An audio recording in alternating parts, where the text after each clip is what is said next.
Joining us now, four-time Grammy-winning rapper Lil Wayne joins us at the desk. Good to see you. Thanks so much for being here. Thanks for having me. Welcome back. It's been too long. Well, exactly, Steve. My man, what's going on, bro?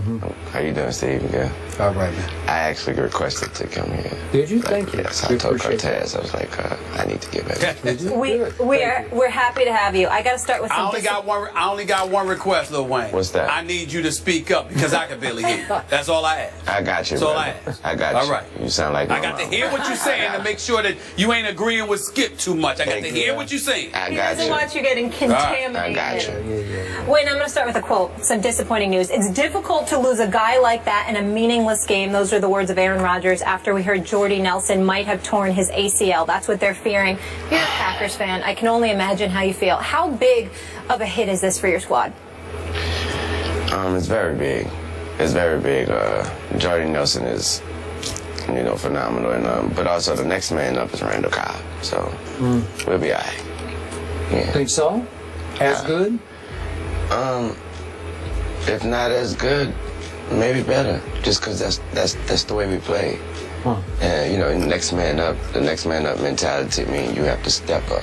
Okay. And no matter, so that means if you already know the ability, I think you know the ability of this player, that ability should be heightened. Yeah. Well, Lil Wayne, when you say next man up or we'll be all right, what do you mean you'll be all right? Is that your way of saying that the Green Bay Packers are the team you've got favored to go to the Super Bowl? Steven, the Green Bay Packers are the team I have favored to go to the Super Bowl every year. All right. Yes. Okay. Every year. Is that every year? See, I didn't know that. Yes. I didn't know. You told that to Skip. I don't recall you saying that. Yes, I am a very, very big Green Bay Packers fan. And explain right. how that happened, because obviously you grew up in New Orleans, so Yes. you do have some Saints in your blood a little Yes. bit, right? Yes. But you became a Packers fan. How? My father, my late father, Reginald McDonald, he attended that Super Bowl game. They came to New Orleans. I think it was like '95 or something like that. That was the first Super Bowl that he was, in that of my time that I was able to see.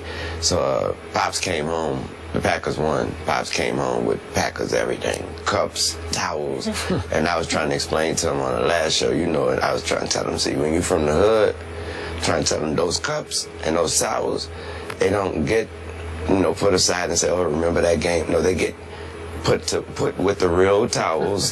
So therefore you bathe and use those towels every day, and those cups are used every day. So therefore I had to use a Green Bay Packers cup, a Green Bay Packers towel every day. So when the Madden game came out that year, Brett or somebody like that was on the cover, and I was a Green Bay fan forever. And your Saints love is weird compared to your Packers love. There's no comparison. Really? Yeah. Interesting. Yes. Okay. Well, listen, I can't blame you because you know how I feel about the bad man that is Aaron Rodgers, who to me is the best, without question. But I will ask you this question. When you say you have no love, is it because of your love for the Packers, or is it because the New Orleans Saints, for the most part, have disappointed you, dare I say? Hold on. I did not say. You didn't say no love. I have no love. I asked. It's a question. It's a question. I said there was no comparison. Now, if you want me to elaborate on that, I'll do so. Okay. What I meant was, there's no comparing the two. I'm a Green Bay Packers fan when it comes to sports, and when it comes to loving your sport, this is my sport. I'm a Green Bay Packers fan, and then there's no comparing it because of at heart, I'm going to represent the Saints because that's hometown. But when it comes to sports, laying it down on the line, I'm a Packers fan. How much flack over the years have you taken from New Orleans residents over that stance that you just espoused? I don't take a lot because the Packers always been good. Yes. Okay. Yeah, so when you like a team that ain't doing it, then of course I'm a Laker fan. So obviously you know what I hear now. So yeah. We'll get into that later. We will definitely get into that. Well, I'm a Tom Brady fan, and I want your view of what he is going through with Deflategate. Where do you stand on all that you've heard and read up to this point? Honestly, Skip, I believe that when I read it and when I hear anything about it, First of all, I'm like, not again. And second, I'm like, are you serious? Like, are we really talking about like the ball? What can that do to help this guy be as great as he is? I'm so sorry. I'm sorry. And right when you get Aaron, the greatest quarterback, come out and say, well, I like my balls a certain way as well. He likes his overinflated. Yes, yeah. I'm like, is this really a problem?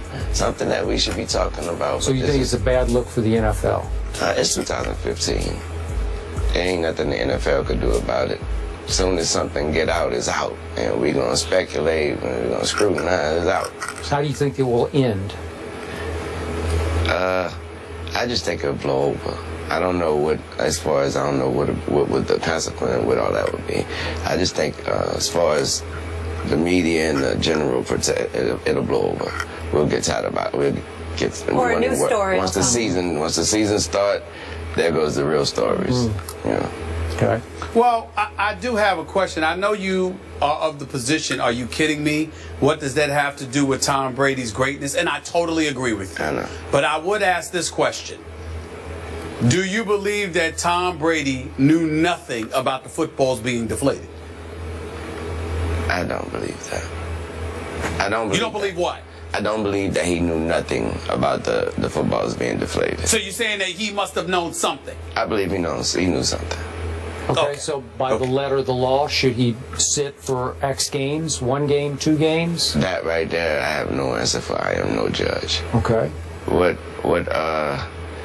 I also want to answer Steve, because I mean, put it like Steve, if you've been making my coffee, if that's your job to make, to make my coffee every day, you ain't about to just on your own. If you know I like 6 sugars, you ain't about to just on your own put 7 sugars. Just on your own, I think he might want 7 sugars today.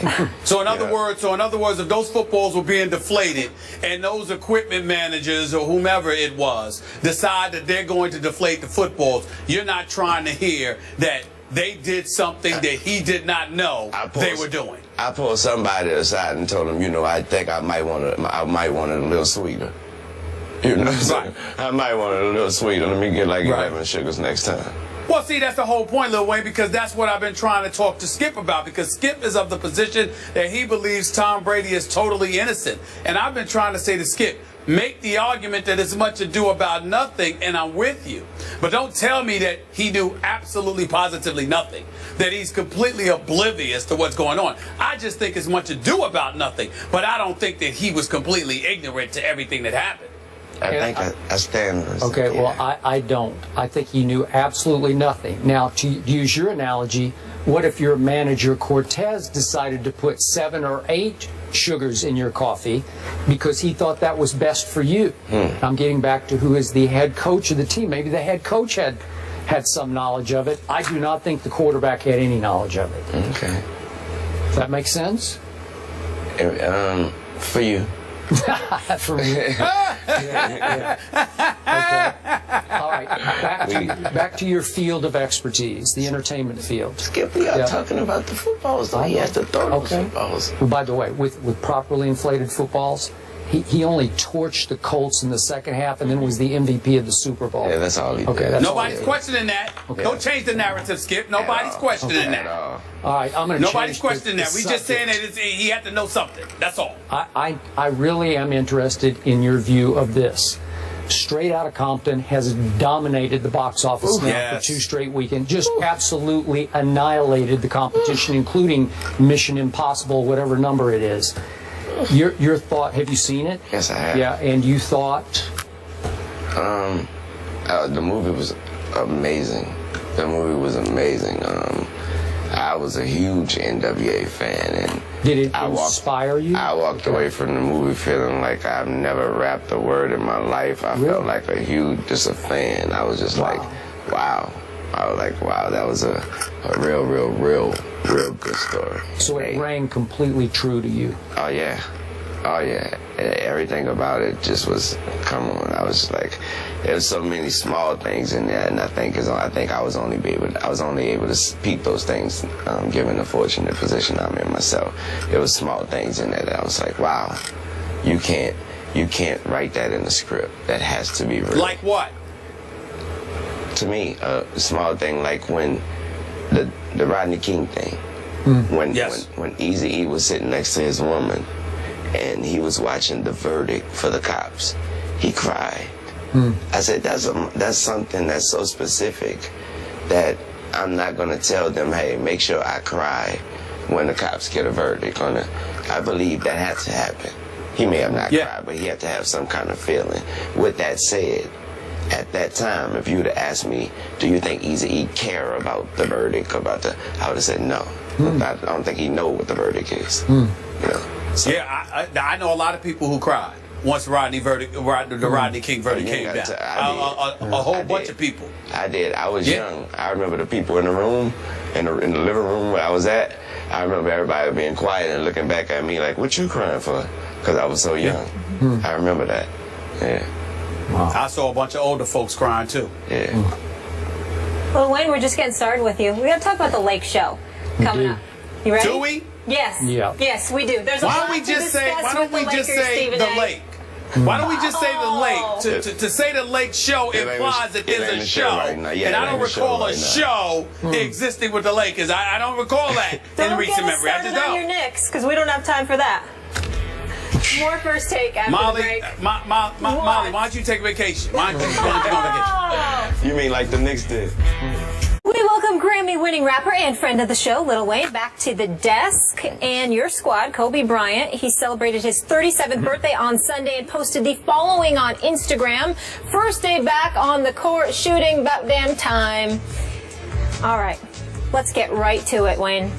Are Kobe and the Lakers, I don't know if we're calling them the Lake or Lake Show at this point, after that earlier, courtesy of Stephen A., are they a playoff team this year? I definitely see them as in the West, the Wild Wild West. The Wild Wild West, but I definitely see them as trying their hardest, you know. And you never know if you're really whoever you are, I don't care what team you are, you go out there every night and and play your hardest. Anything's possible. What percentage of the great Kobe will we see this year at age 37?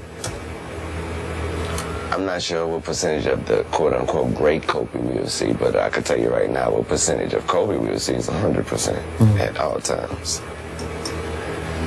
Let me ask you a question. Yes, sir.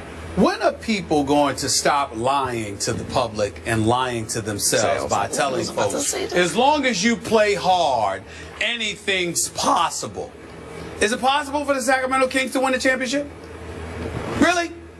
Is it? How about I don't know. Pick what? How about the Minnesota Timberwolves? Is it possible for them to win the ring this year? Really? I mean, could we stop with the nonsense, Lil Wayne? I mean, could you stop sitting up there? Listen, let's not lie to the viewing public in the nation, okay? You know, listen, everything ain't possible. You understand? I mean, look, hey, Skip, I like football. Can I go out there and throw and be a quarterback in the NFL if I work really hard? Hell no, I can't do it, okay? You just can't, everybody can't do everything. Let me answer the question again, Mr. Go ahead, Lil Wayne. Go ahead. Do I see the Lakers being a playoff team this year? Yes, I do. Thank you for clarifying that. I do. Not because if they play hard enough, and not because they have Kobe Bryant and they have players on the team that's ready to win and ready to play. And anything's possible, Mr. Smith. I will consider. Whoa. Don't say anything. See, you were doing fine until you threw in anything. Okay. Here's the thing: if Kobe Bryant is 100%, and if Kobe Bryant can play at a level we saw him playing at a couple of years ago, because even everybody's looking at the fact that his 20th year in the league, they're not looking at the fact that he pretty much has been going the last 2 years. So that wear and tear on his body hasn't been taking place the last couple of years. Exactly. So if Kobe Bryant can do what we've seen him do, I agree with you. But it will take that in order for them to make the playoffs in the Western Conference. It will take Kobe being great. Being good ain't good enough. Exactly. He's going to have to be great for the Lakers to get to the playoffs. Okay, now, with that said, I wouldn't say you go tell him that. I wouldn't go say I go tell him that. I already know who's telling him that. That person he wakes up and see every morning in that mirror. Okay. And you're always great on not. this. Yeah, I hear you. What'd you say? I would love to see that. I said I hope not, because that's only due to my my social life. I don't want to be in San Antonio and Cleveland and you. I mean, give me some other city other than one. I mean, one of them need to be out. He's not going both. for Miami, Even though San Antonio is a better travel option than Oklahoma I City. didn't even think about it like that. So you're right. We're focused on the game over here. Yeah. Okay. Exactly. You've always been great about this. Project one of the rookies to be the best. Who of that group, Jaleel and Towns, and we could go down the list. You've always had a good view, a deep view of, do you see one of those kids you think will end up being a big star? I believe the Towns kid. I believe the Towns So do I. kid. I believe it's hard. I believe he has his head right, and I also believe that his natural talent will be. I believe he has the will to be sculpted and to be coached and to be. I think he walk on the court. He walk into somebody. He walk into the locker room. He walk into the practice floor with that. I don't know what I can do, Coach. You show me what I can do. So see, the Timberwolves could win it all next year, right? No, I just told you he can be great. Yeah. He was just teasing, because anything is possible. Yeah. Hey, Stephen A. Anything is not possible. Stop that. We're teasing. You know, I We kind of miss like you. Come in DeMarcus studio, Cousins. would you? I don't know. DeMarcus I love Cousins. DeMarcus Cousins is the Yes. best big man in basketball. You got it. DeMarcus Cousins is the best big man in basketball. It ain't about him. But I didn't mean to even say Sacramento. I was actually thinking Minnesota. Okay. Little Wayne, thank you so much for being here with Thanks us. for We having me. appreciate All it. right, way to go. By the way, Flip Saunders, God bless him. Hope he restores, Exactly. gets back to 100% health. But Sam Mitchell needs to be the head coach for that team. Flip Saunders needs to go upstairs and be the president. Fair enough. Just a thought. After the break, USC head coach Steve Sarkisian is in hot water after some comments he made recently. You'll hear what he had to say when we come back. This is First Take.